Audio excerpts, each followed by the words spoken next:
राष्ट्रवादी काँग्रेसच्या नेत्या रुपाली ठोंबरे आपल्या सोबत आहेत।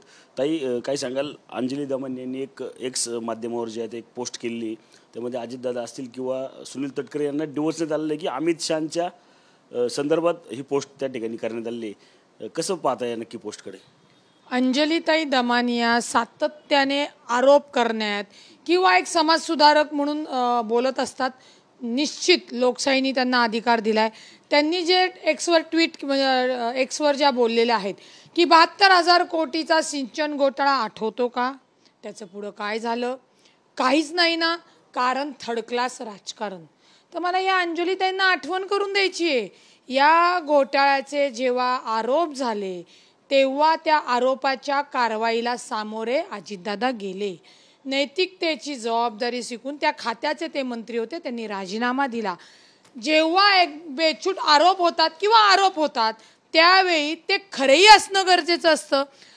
नक्कीच महाराष्ट्राच्या राजकारणात जसं तुम्ही म्हणता सत्तेसाठी तुम्ही आरोप केलेत का असा त्यांचा विषय, तर यांच्यासारखी सुद्धा काही लोक आहेत की फक्त दबाव तंत्र आणि स्वतःच्या स्वार्थासाठी आरोप करणारे आहेत।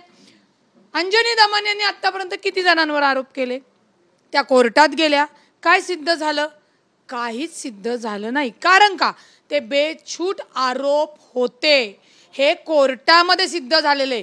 जसं लोकशाहीमध्ये आपल्याला बोलण्याचं स्वातंत्र्य आहे त्याच पद्धतीने आपल्या महाराष्ट्रात, आपल्या जगात, भारतात संविधानावर आपण चालतो। जेव्हा एखाद्याचे आरोप होतात, त्याच्यावर गुन्हा दाखल होतो, त्याचा तपास होतो, ते सिद्ध व्हावे लागतात, तेव्हा तुम्ही बोलावं लागतं। परंतु खरे अंजलीताई, जेव्हा तुम्ही माननीय सुनील तटकरेंच्या घरी माननीय गृहमंत्री येणार आहेत याच्यावर एवढं बोलत आहात, आतापर्यंत अंजनी दमानियांनी जे जे आरोप केले, अंजनी दमानिया बीडच्या प्रकरणात आरोप करत होते। मागचं सोडून देऊ आपण, त्यांनी जे जे काय आरोप केले ते मी ते घेत नाही, सध्या लेटेस्ट आरोप घेऊ। का नाही हो कोर्टात गेल्या? मी कोर्टात जाणार म्हणल्या होत्या, का नाही कोर्टात गेल्या? कारण का कोणते त्यांच्याकडे जे काही पुरावेत किंवा ज्या ऐक्यू माहितीवर त्या ज्या बोलतायत, तर ते त्यांच्या स्वार्थासाठी स्वतःची पोळी भाजून घेत आहेत। नक्कीच आरोप झाल्यानंतर, गुन्हा दाखल झाल्यानंतर किंवा बेछूट आरोप होत असताना आपण कशाचं समर्थन करतोय, आपण कशावर बोलतोय, याही गोष्टी महत्त्वाच्या आहेत।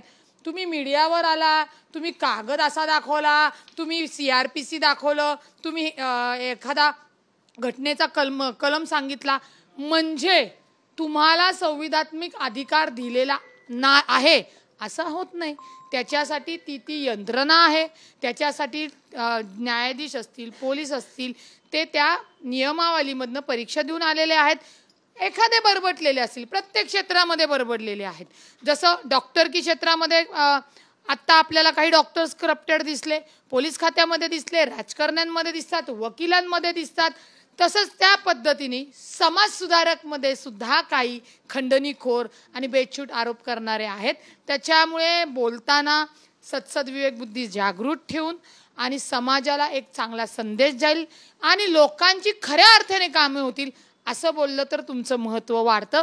नाही का बेछूट आरोप आणि माननीय गृहमंत्री अमित शहाजी तटकरे साहेबांकडे येत आहेत म्हणून उचलली जीभ लावली टाळायला, अशी वक्तव्य उपयोगाची नाहीये। आणि अख्खा महाराष्ट्र हा आता जागा झालेला आहे।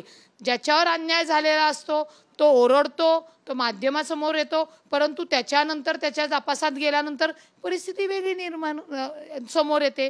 त्यामुळे तपासली पाहिजे आणि जबाबदार व्यक्ती म्हणून तसं वक्तव्य केलं पाहिजे।